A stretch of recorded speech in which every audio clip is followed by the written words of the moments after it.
so she's very tiny. I can just still remember her commenting about my weight when I was in 3rd grade. Let me tell you, those of you who are starting dieting or dieting a little bit, this is what 67 pounds of fat looks like. I can't lift it. Aren't you embarrassed? Of what? Look at you, you look awful. Mama, I happen to like myself. Right on, sister. You do. The two of you should lose weight. You're doing the almonds between meals. Yeah, they're so satisfying. Sometimes. Man. What? Bluey! Why did you say, man? I just need to do some exercise. Why don't you just do some exercise? Hey, Juanita, wanna play a new game on the way home? Okay. Hey!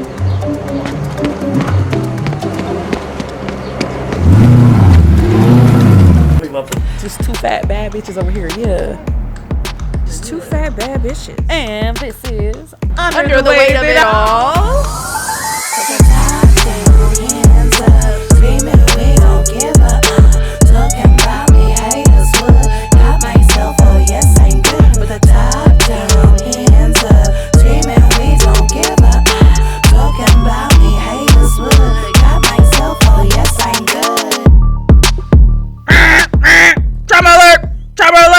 You may be triggered by our trauma.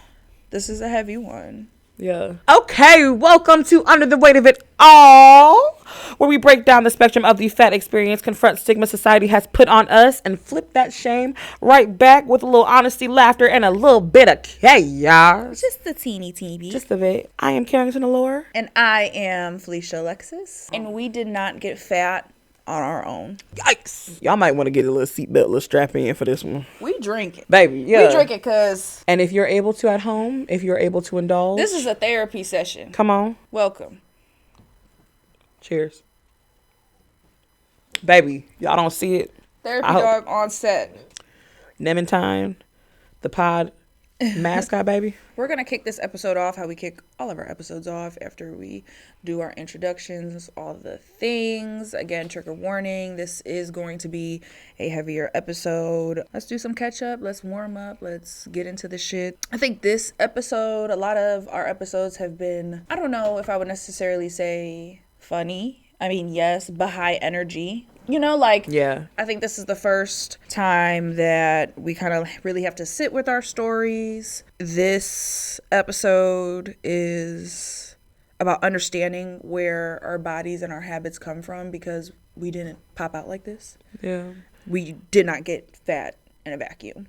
Yeah. I don't know, Karrington, can you briefly share what this topic means to you? When I think of feeding generations as a topic, it feels like holding the adults accountable in my life that also did not have the support or knowledge to be able to actually help me for their part in not actually seeking out true therapy to learning how to deal with a child or even like deal with their own health issues. And then at the same time, bringing awareness to the fact that your first bully, your first person in your life that you're supposed to trust them, they're supposed to care for you. Like those people can sometimes be the first people to harm you and really make you feel worthless. And it's talked about, but I do think sometimes it's not always from the angle of coming from being a certain size or looking different. And I'm not excited. This is not something I think we're excited to talk about, but I am eager, thank you, to be the one to talk about this and bring it to its head, like, because yeah. How do you feel? Same sentiments. I feel like when it comes to weight, for some reason, it's always like victim blaming. And hear me out when I say this,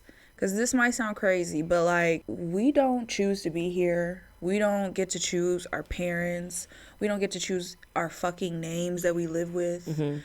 We are not feeding ourselves. We do not learn these habits. Now, granted, some stuff is genetic, and we'll get into that a little later in the episode. What this means for me, I just hope that we can get some correction.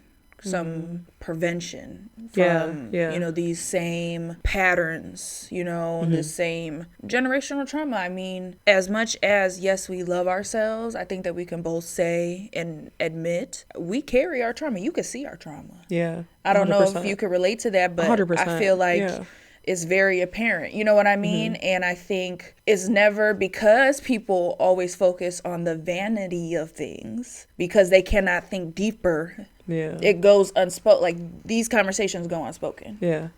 I ain't never heard a conversation like this before. Correct us if we're wrong in the comments, but yeah, correct us if we're wrong, and if we've missed it, please enlighten us. Yeah, seriously. Please enlighten us. Because those voices should be heard too. I don't mind being corrected. Right. But I agree with you though. I feel like it has to be talked about. It's not to blame. Exactly. It's not to blame. And I can't wait to get into that. But it's just, we have to acknowledge it. We have to start acknowledging these things in our community, whether that just be fat, whether that be fat and black. Nothing will happen if we don't talk about it. And I think that is something to talk about, because I think that understanding where it comes from and how this starts, I think will help move forward. You know, like people coming up under us. I hope that we give some sort of understanding, you know, like people really take heed to the words that we're saying. Yeah. Obviously this episode is more about like understanding like kind of where our habits came from, right? And understanding where like our body habits come from, right? Like as plus size people, hearing that statement, like how does that make you feel? So I'm a very introspective person. It doesn't bother me. It helps me get to know myself better so I can be better, do better, learn better. So to piggyback off of that, do you think your family has helped you to understand your body more, or whether that was by examples of their own actions, or do you think they've actually like led you in the opposite direction? I feel like that's hard to say because I kind of had two opposite ends of the spectrum. Okay. With my father, and both of my parents would be considered large people, you know, when I was born. And in my childhood. So I think I had two different sides of the spectrum for my dad and then for my mom, and they kind of conflicted. And I had to not pick, but I went with what felt comfortable and what felt more true to me. And self-hatred didn't feel true to me. Yeah. Picking apart my looks, looking in the mirror and talking negatively to myself, caring about that was not in alignment with who I was as a person. Yeah, I hear that. It's a nuanced question for sure. Yeah. How about you? I relate to that to a certain extent. I think same, like both my parents were larger people. Not so much now. Like they've definitely like slimmed down in their older lives, but for majority of my life, like they were both like, my dad was like fit, large, like linebacker build, and then my mom was like a larger plus size woman. But both my parents did not accept fatness. Being a fat child, growing up in the 90s, it was a recipe for disaster, you know, especially with my parents being products. They were born in the 60s. I think in like the first episode I said they grew up in the 60s, but they were born in the 60s. They grew up in the 80s. So like think of the 80s beauty standards, you know what I'm saying? And then think of being born in the 90s, having parents that have not healed their trauma, and then being fat and what that looked like. So it was a recipe for disaster for sure. And for that reason, I don't think that my parents had the tools to ever be able to help me understand my body. And in turn, I think it's taken me some time to even like start the work of understanding myself in that way. Like it's a lot. There's things now that I'm learning about, and we'll get deeper into those things. Like I'm excited too, because I know like me and Felisha are like we don't know everything about each other. So I'm excited to kind of like tell you some stories. But yeah, like it's interesting when you look back and see like those little things that have influenced you, and like knowing that you have to undo that work basically to understand yourself and your body. Unfortunately, we didn't do the damage, but it's our responsibility to do the work. healing. Yes.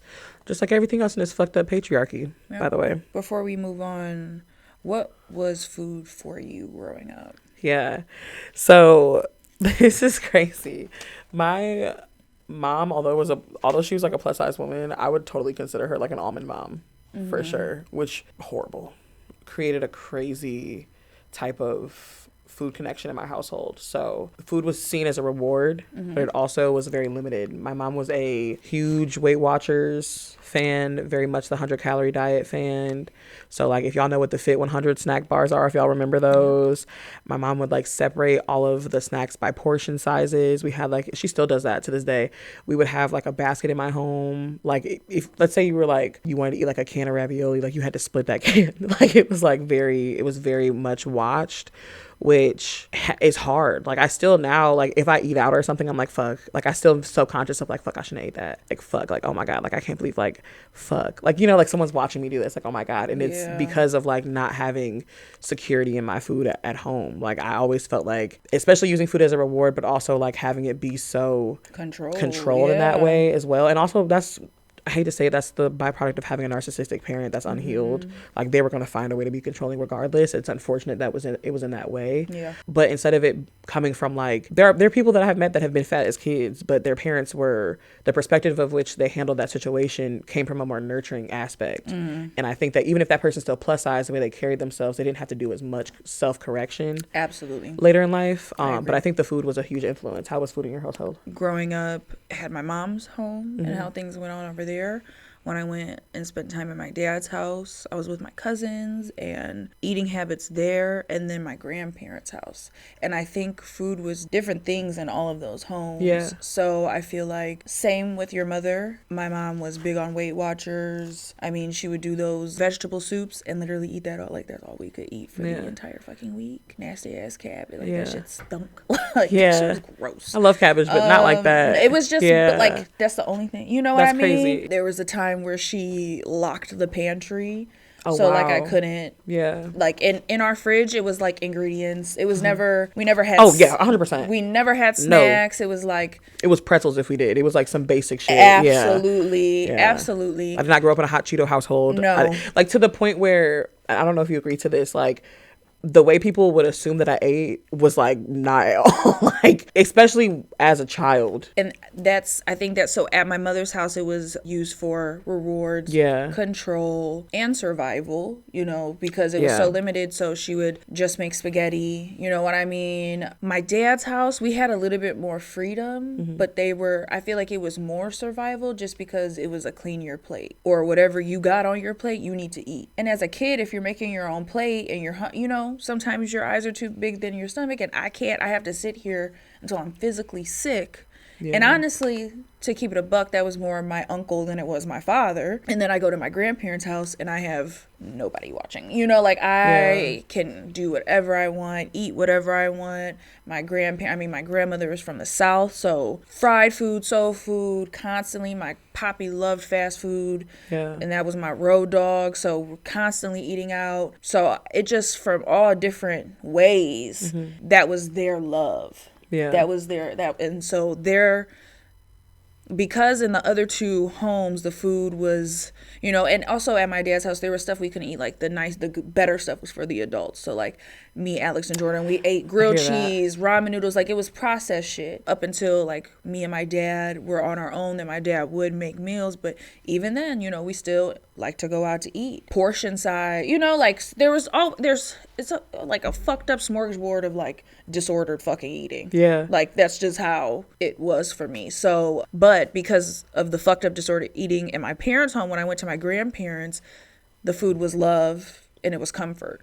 And that's what I found comfort in. Right. And that's what I still find comfort in, especially because my grandparents have left such an imprint on me. So I think the eating habits that I've taken into adulthood with me has been from the positive experiences, even though that's not the best way to fuel any, you know. It's like a dopamine in a way. Yeah. Absolutely. Yeah, I relate to that. And, you know, I didn't even talk about my dad, but I agree with you. Like, it was different in each home. Like, my mom's house, like I said, was more restrictive, but my dad's house kind of same. Like, it was, my dad did not cook. Like, I think my dad has cooked for me. I'm 27. My dad has cooked for me one time in my life.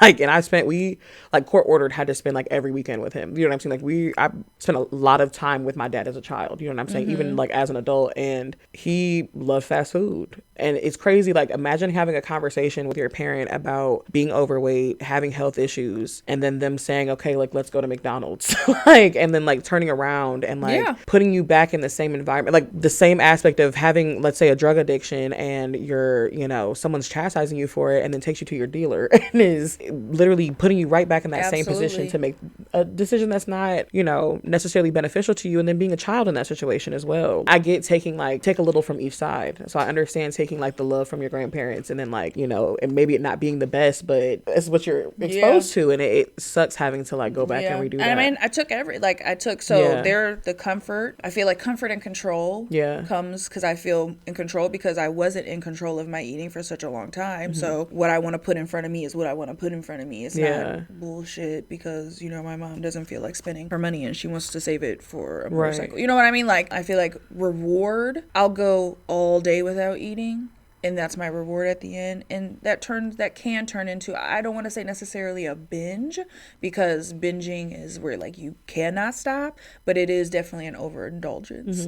And then with my dad, that clean your plate, that's something that I'm unlearning, and something that I've had to unlearn because I'm a mother, and I refuse to pass those same fucked up ways of thinking about food to my child, because I know what being fat holds you back from. You know what I mean? Like, especially as a child. You know what? It's different in adulthood. It's very different in adulthood, but you're right, it is. You know, that's a really like, good point, actually. Being fat as a kid fucking it's so much sucks. more acceptable as an adult. It's so much like more acceptable my life. as an adult. You're able to actually. That's such a good point, Felisha. And even then, it's not acceptable. You know what I mean? Like, it's not at all. But you have a lot more like. Because everybody getting fucking fat. All you bitches is getting fat. All you hoes from high school, y'all had nice.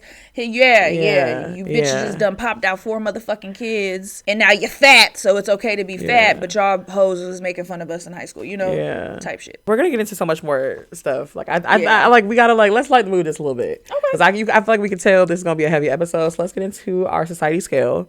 All right, I know this is gonna be so much, y'all, and I'm so sorry in advance, but let's lighten the mood just a little bit. Y'all gonna see a different side. Like, here, if you're not watching on the YouTubes, you're gonna definitely experience a different side of us today. Especially because I don't think we've talked about our personal stories much. But before we get into all of that, what you got for us in the society scale? All right, so we have 2 videos. I'm going to start us off with a little bit more of like a lighthearted but serious one, and then we'll get with the funny one that's not really funny. Okay.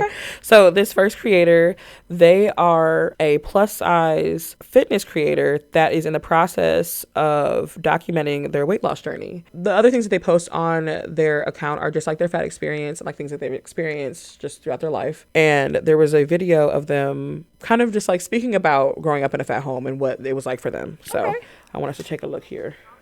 So you are fat. We already know that. And the problem is with the fat thing is that you will look totally different once you lose the weight. And you have to lose the weight. Like, I'm sorry. And so for our listeners, this is a POV video that says you just gained consciousness and your mom can't find any clothes that fit you during your shopping trip. Yeah. In the video, the woman is basically saying like, so you got to lose weight. Like, instead of trying to find clothes, like, you know what I mean, like trying to actually do something that's, I mean, instead of not as traumatizing, embracing her child, she's on othering her. Absolutely, it's crazy. Absolutely. And that, I don't think that is a rare thing. No. For the, like, no. I know my mother did it to me.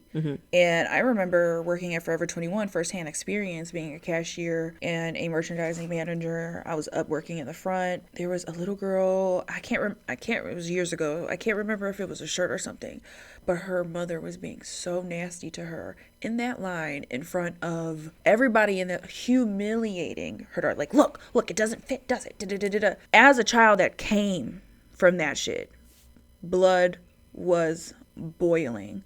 Like, how dare you do that? I mean, and this little girl was like 7 or 8 years old. Yeah. She was not an adolescent. She was a child getting spoken to as if her weight is her fucking fault. Bitch, look in the fucking mirror. Yeah. Who's feeding her the fucking shit? You want to sit? Listen. Okay. I hear you. Okay. I hear you. Let's watch the second. Let's watch the second video. Okay. Because I feel you. Because listen. So the second video is a clip from My 600 Pound Life, which I'm sure if you're watching our podcast, you got to be familiar with My 600 Pound Life. And to kind of piggyback off of what Felicia's saying in that story experience, this is literally a true example of a mother having that kind of discourse with their child. No, that's it. Thank you. Thank you. I've been concerned, you know. No mother do not like no big fat ass daughter. LaShonda really cannot do nothing for herself. And for our listeners that can't see, I want us to understand that that woman is also a plus size individual who might not want to be looked at by any fucking body else either. Nobody want to fucking look at her fat ass, her weird looking ass, whatever the fuck she is. A wig was sideways, bitch. I cannot believe she said, don't nobody like no big ass fat ass daughter. Bitch, who made her a big ass fat ass daughter, hoe? Cause I'm saying. The fuck is we talking about? No, for real. And you said that she can't do shit for herself. Who brought her that fucking plate? Who made her that fucking food? I mean, the 600 Pound Life is such an extreme example, and obviously we'll have an episode about that. Obviously, we're talking about addiction. Yeah. And we're going to have an episode about that as well. She can't do nothing for herself. Well, I wonder why that is. Because not only are you enabling her, is that how you're speaking to her as well? Is that the encouragement that you're giving them to like possibly change themselves? She should be a fucking ashamed of herself with her big old fat ass. The fuck? Craziness. It's sick. Take a look in the fucking mirror. Yeah. Like it is self-hate. That's what that is. That's up. You hate yourself, bitch. And that's why for both of the videos, I mean, I know the actual mom wasn't in the first one, but those are examples of parents when they speak to their children like that, they hate themselves, dog. It's really that simple. Yeah. Like if you loved your child unconditionally, like if you loved your child unconditionally, your child would never be 600 motherfucking pounds, bitch. And even if your child was 600 pounds, I think that if you really loved your child, you probably would do the work to understand what you did to enable that, or what your child actually needs to maybe change themselves. The level of support is different. Now, it's different if that person doesn't want to accept that, but the level of support that you're giving is not going to be based in hatred. It's not going to be based in trying to... I just feel like getting there, like I said, we wear our trauma. There's a reason that lady is turning to food. 100%, like that. 100%. To be 600 pounds, that is an extreme example. You cannot look me in my face and tell me that her mother wasn't abusive, especially coming off of what she said. Yeah. So add that on top of the fact that she has a food addiction and you're enabling it. And truly, the parent conversation is so important for that reason of like your childhood forms a lot of your life's personality, like a lot of your habits, a lot of the ways you interact with people, relationships, all of that. Like that, those first 7 to 10 years of your life shapes everything. Yeah. So if your first 10 years of your life is your parents, mom, dad, family, whomever it may be, constantly badgering you over your size without actually giving you the knowledge or the support that you may need to change, to a certain extent, I'm a grown adult and it's up to me to change that now. But like when that wasn't my job, when that wasn't my responsibility because I'm a child, where's the accountability? Like, bitch, you mad at yourself. You sitting here talking to me crazy. And y'all need to be mad at yourself. And y'all be big as hell y'all damn selves. Exactly. Projecting just because you 50 pounds lighter than your like. And honestly, like when you say that your mother was a plus size woman and on the Weight Watchers, and I say that myself, my mother used to go sneak fast food. Like, so I would never get the fast food. Yes. She would get the fast food. So I would always wonder, like, why does, like, until I got a little bit older and I was like, oh, when I'm going to sleep after she's feeding me peas and carrots and I can't have seconds and she's going to get herself a fucking Whopper. Yeah. She can have cookie dough. I can't touch the cookie dough in the fridge, but she can have it. But she's mad I'm fat. Literally. All right. It's all right. crazy. We're going to do heavy conversations first. I think we like that better for now until we figure that out. Just being transparent with you guys. Obviously, we're a new podcast. We're learning too. So, but still, leave your opinions. Tell us what you like, what you don't like. Give us some advice. As we grow our podcast, we'll grow. So the segments may change over time. So I just hope you guys keep an open mind about things. Might add some, might sprinkle some new ones in there. Oh, child, Lord. We at low capacity with this shit today. All right, let's get into our heavy conversations. Now, this is where we're going to talk about the central theme of our topic. We're going to deep dive between the both of us and our lived experiences. And like we said, this topic's heavy, so let's get into it. Let's do it. So let's start off with growing up with food. we really already talked about like what did food mean in your house, and I think we also talked about like, you know, the use of it for food and comfort and control. Was there actually a structured meal plan or like a food schedule in your home, or was it a chaotic kind of plan? I think it was chaotic in both. Even though my mother had more control, I would say hers was more structured, but only dinner, because I was basically like fend for yourself. Got you. Unless I'm making dinner, so like I would have to make my own lunches. I would have to have breakfast. I mean, when I became 16 and I got my first job, mind you, she was getting child support. When I became 16, I got my own job. I would have to give her my paychecks, and she would give me enough for gas and enough for groceries. Stop playing with me. So I mean, you had to buy your own groceries as a kid? Yes, at 16 years old, I had to buy my own groceries. I'm going to be devil's advocate for like 2 seconds, even though I know where it's going to go, but just to entertain our viewers that don't have a premise of what's going on. Was there any type of conversation about like what to buy at the grocery store, or like what to purchase to have like a structured meal? Absolutely not. It was more about money. Right. More than anything. Hi, baby.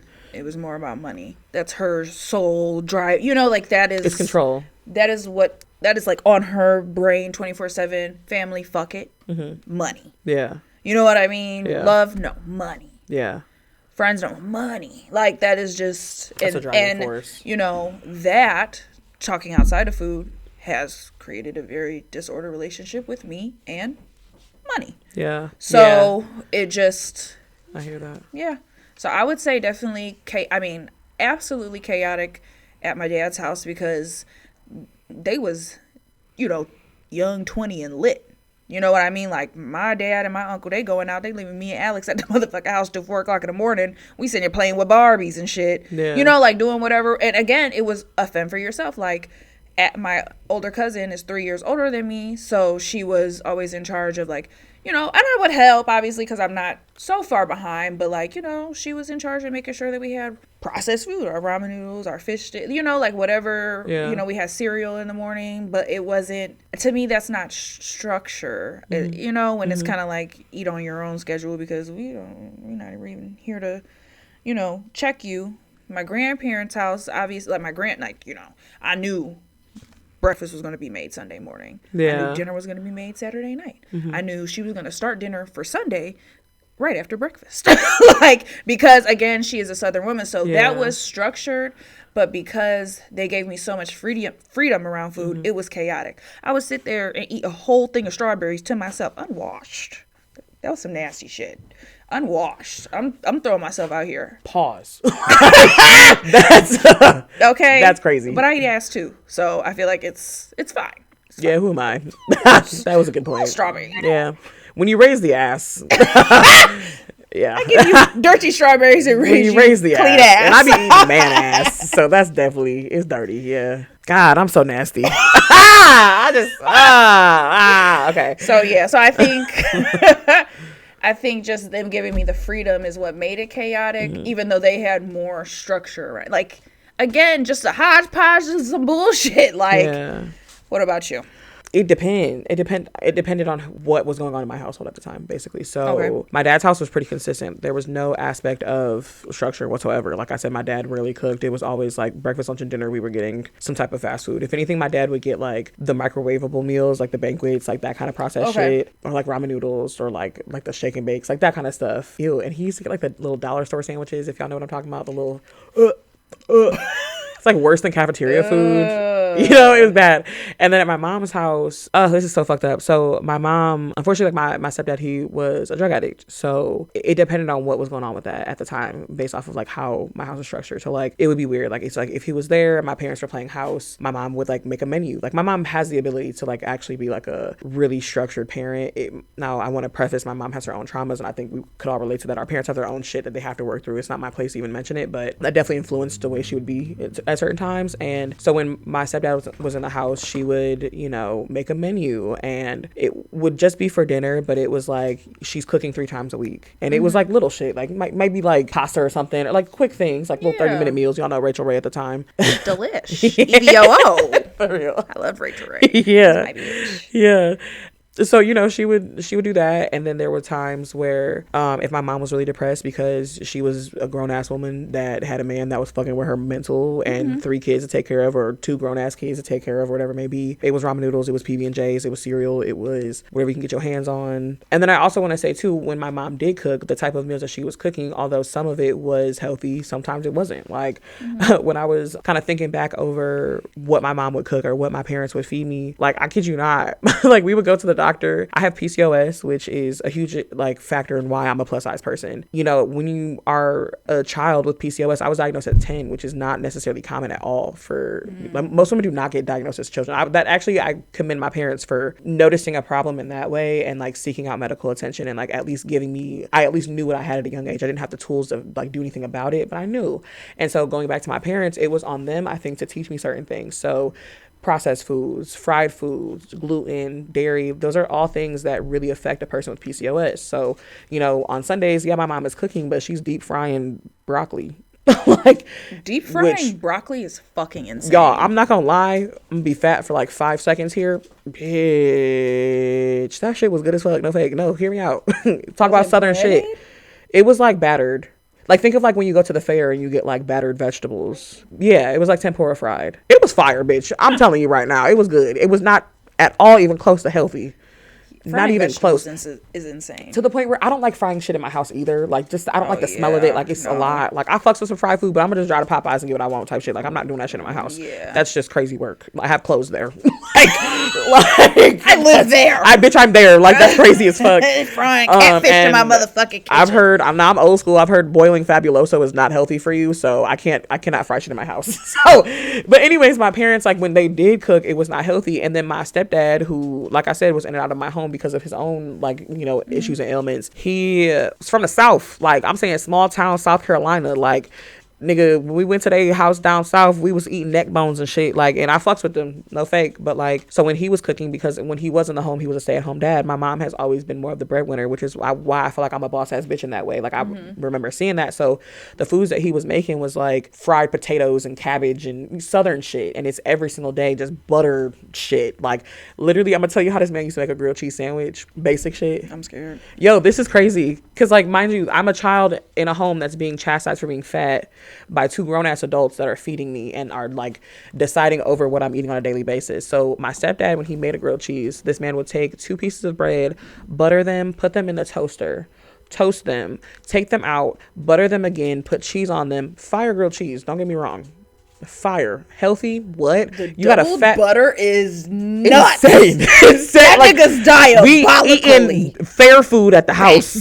Like, you know what I'm saying? Like, niggas is eating fair food. Like, we weren't like over. Like, I honestly can say the portion sizes in my home, like, they probably were bigger, but I don't think it was any bigger than any other home in America, if I'll be honest with you. But like, you dousing everything in butter, oils, like, you know what I'm saying? Like, those you're deep frying things. Like, it's gonna go fast. Like, you put my mom. If you work at the McDonald's in Painesville, Ohio, and you have ever had a woman come through your drive-thru and say, "Can I get a medium coffee with 10 cream, 10 sugar?" That's my mom. That's insane. 10 creams, 10 sugar. 10 cream, 10 sugar. That's her order every time for years. You have coffee flavored chocolate milk at that point. It's crazy. So literally, so you are, you know, in terms of chaotic, it's like, although the food itself was like, at times it could have been normal. It had its moments. Like, I think my mom had her moments of being normal, but like, there was no consistency. And then especially considering I was a child with PCOS, there was no account for my health ailments either. Like, it was just like, we gonna judge you for being fat, but we're also not gonna do our part as the parents or as the adults to help you correct that. The other thing too is like, I think there's balance in everything. Like, if you want to indulge in something, that's great, but having these things be like, as a child, having those things be on your weekly menu, you making a tuna sandwich and you deep frying the bread damn near, using 3 packs of tuna, putting cheese on that motherfucker, season that bitch up. What did Monique say in that shit? Like, give me 2 cheeseburgers. Like, you damn near doing that shit. Like, you know what I'm talking about? We're gonna add that. We're gonna enter the clip. Make that skinny ass protein patty a fat ass double beef patty with extra mayo. Put the bun back on there. Slap on some bacon and cheese, and when you're done, slide up a chili dog, 2 fat ass fries, a onion ring, a pecan pie, and a jumbo chocolate shit. Yeah, but like, you doing that every single motherfucking time you making food in the house with a child there, and then chastising this child for being a child and leading by your example. Crazy as fuck. So with that being said, with us talking about how chaotic our foods were, give me like 5 items in your house that were like consistent and always present. Which house? You pick. We getting 10 all together. Okay. Yeah. Well, I'll give you 15. Yeah, 15. All right. I get 10, she get 15. Sorry. No, it's okay. You have more love. That's okay. My parents were young and still was partying, so granny I got happy. medium old parents. We'll talk about that. So I say at my mom's house, like I said, it was ingredients. Buttermilk, yogurt, oatmeal, rice. That's a classic. That's such an ingredient household. Peanut butter. Yeah. I would eat, she used to have like these fiber chocolates. I would eat them just so I could have something sweet. Because like there was nothing sweet in the house. So boom. My dad's house, I'll go my dad when it was just me and him. Tuna, ramen noodles. There's always going to be stuff to make sandwiches at all times. That's my kind of household. I know that like I'm still a sandwich household. No thanks. Cereal and pineapples. My dad loved a can of pineapples. Okay. Yeah. Grandparents' house, whatever I wanted. Like cookies, Famous Amos. Yeah. All the little Debbies. Yeah. Every pound cake you could think of. I mean, fridge, we got all the frozen shit, kids, the little TV dinners, like the kid cuisines. Yeah. I mean, and the orange juice. I used to drink orange juice by the gallon. Which is crazy if you think about that. My esophagus is fucked up Yeah. now. When I got, Yeah. Because I used to down orange juice. Yeah. They had a deep freezer, so ice cream. Like, when I say that was I'll go over there, them motherfuckers had cable. They had food. Like, we chilling. You know what I mean? Yeah. Like, Granny was always cooking, or we was going and getting something. We was going shop. Like, it was, my safe space. Yeah. So when I was in my safe space, I indulged. If I have to think of both of my parents, at my mom's house, it was butter, toast, some type of cereal. If we were doing snacks, it was like pretzels or Wheat Thins. For sure. And then tea. Tea was a constant in both of my parents' house, and it was always a sweet tea. My mom would make it. My dad would get like the Dairyman's one that's like in the jug. Yeah, which still busts. The iced lemon. Yeah. And then at my dad's house, it was tea, kid cuisines, like any type of like freezer meals. Always like the little icy popsicles.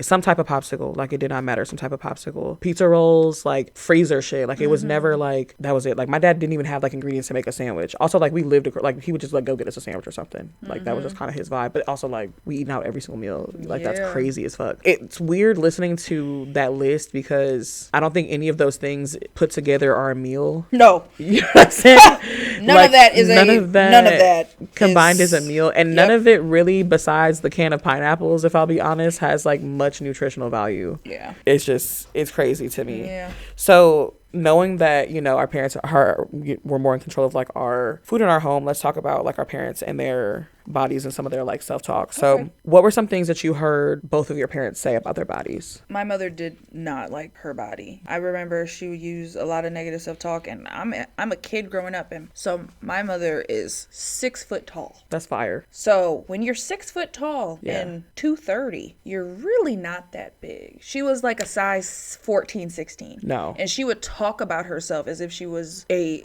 obese 300-pound and a 5'2" frame woman. And I remember growing up and looking at her like, is she crazy? Like, she's not fat. I was like confused. My dad has always been a bigger guy. Yeah. I mean, into the 4s. Now he does a little bit more balanced, and thank God for that. But always been a bigger guy, and I think his main thing was acceptance. I never heard him talk about his body negatively. I never really heard about him talk about his body in like a like positive manner. It was more, I am a bigger guy. This is how I take care of myself. This is how I present myself. And I think maybe that's why, as a bigger girl, I have a certain way of presenting myself. I respect that though. He's like, I am who I am. Yeah, so I look good, I do good, like, yeah. So he made sure that I had, obviously he sees that, I am a bigger girl. And so all he can do is just pass down the information. So make sure you take care of yourself, make sure. So it wasn't, and the only time my dad talked about my body, where my mom constantly criticized and critiqued my body, the only time my dad really talked about my body was when he was concerned, because I would go to my grandparents' house and kind of wild out. It was always from a, concern because I don't want you to be like me. Yeah. Type shit. What about you? My mom is, it took me a while to realize this, but she is a very insecure person, and it's not her fault, if that makes sense. Like, it really is like just like most of us, her childhood, her upbringing, all the things. And so the way she talked about her body wasn't as blatant. Like, she would more of be like kind of like other herself, if that makes sense. My mom is very much like, oh, I can't wear that kind of person. Like, oh, I can't wear that because I'm plus size, or like I can't do that because of whatever it may be, but then like tries to express themselves in certain ways. My mom also was not big her whole life. My mom was a cheerleader and like a small petite person when she was in high school. I wouldn't say she was small, but like she was a standard size person. And it wasn't until she had, I want to say like her kids and like maybe that part of her life that she started to gain weight. So she always talks about that. Like, my mom has always been on a diet, always on a crash diet. So you could tell that she's never like said negative things out loud to herself, but I'm sure her internal dialogue, just by the way she like acts with her body and the way she treats her body, lets me know that she's not kind to herself. And then my dad's like an East Coast nigga for real, which is hilarious. Like, he's like such an East Coast nigga. He's so arrogant, it's actually hilarious. Like, and it's not funny, but it's like, my dad, first off, he's a man, so I feel like they can get it off. My dad has always been like a football build. He was like, had a dad bod, so he wasn't necessarily like fat overtly, but he was like someone that ate unhealthy, so you could tell in his like body shape, but he wasn't necessarily like a large individual. So he more cared about like lifting and like muscles and shit. So, you know, and my dad, he was a factory worker when he was still working. So, you know, he's walking upstairs, he could kind of get it off a little bit more. He was very loving to himself. Like, he was not really one to put himself down, but he also was very realistic with himself. Like, if my dad is like, oh, like, I'm gaining a little bit of weight, like, I need to get back in the gym, like, he's not one to like live in this weird la la land, you know, like, he's very realistic with himself. And but it's not from a judgmental place. And then how my parents have been with me, both of my parents have said really fucked up things to me in terms of my body and just who I am. Like, I literally remember my mom, like, you know, I was maybe 17, 16, I was wearing a crop top, which is like so normal now for plus size people to do. But this was like maybe it was 2015. So this is way before that was acceptable. And I was wearing a crop top and I was wearing like a long shirt. Like, I looked so cute. I was just like wearing some shit that I would wear right now. Like, just cute little set. My mom looked me dead in my eyes and was like, you can't wear that. You cannot wear that. And me and my mom don't have the best relationship. It's something that has kind of been like a teetering thing that I'm working on. Me and her got into a full-blown argument. Like, you can't, like, we were going somewhere, like, you can't come with me type shit. Like, you can't, like, no, like, you can't wear that. A similar argument. And then called my father. And my father calls me later that day and is like, who the fuck do you think you are trying to wear a fucking crop top? Like, who the fuck do you think you, like, you can't wear no shit like that? Like, why the fuck do you think you can wear some shit like that? Imagine being a child and your father is cussing you out over a shirt because you just want to express yourself. You just want to express yourself and be yourself. And like, who is it hurting that I have a crop top on that's showing maybe this much of skin because I'm still fat and I know that people are weird about. I'm risking it all in the first place just to wear the little. In 2015, this is like, I'm risking it in the first place. So it's not like I was wearing no baby, you know, like, right. It's insanity, but also like, we weren't going anywhere special. Like, it wasn't, you know what I'm saying? Like, it wasn't like I was not dressed for the occasion. Yeah. It just made them feel uncomfortable because they're not comfortable with themselves. And it's unfortunate that I had to, like, in that moment I knew that, like, at that point I had been, you know, as a fat kid, you're conscious of people othering you, right? So like, at that point I was really conscious of my parents doing that, and it was hard to, because I'm a child and I was very much raised by Southern people on respect. I had to sit there and listen to these motherfuckers yell at me over my body that they contributed to. It's frustrating. Yeah. It was frustrating. I could see how that would be frustrating. Yeah. I've had a similar story with my mother in a crop top, but I'm going to tell a story very quickly about a homecoming dress. So my sophomore year of high school was also around my birthday. I had a friend, her name was Jaleesa. She was throwing a party for my birthday. That shit was not, she was just throwing a party, but it was in my honor. She was throwing a party after homecoming, and she went homecoming dress shopping with me and my mom, and I put on a strapless, it was like, I'll throw up a picture, it was a strapless tight fitting dress. It was like white with a silver zebra. And then the bottom. Oh my gosh, this is so telling of the times. And then the bottom was plain black. Yeah. Oh my God. And I remember the business casual dresses we wore to homecoming. I remember like I got it from the Deb. The Deb. Back when you bitches Shout made clothing for fat hoes. The Deb. Man. I loved that motherfucking place. Does it still exist online? I feel like they went online for some time. I don't know. We'll check in on that. Dots is another one.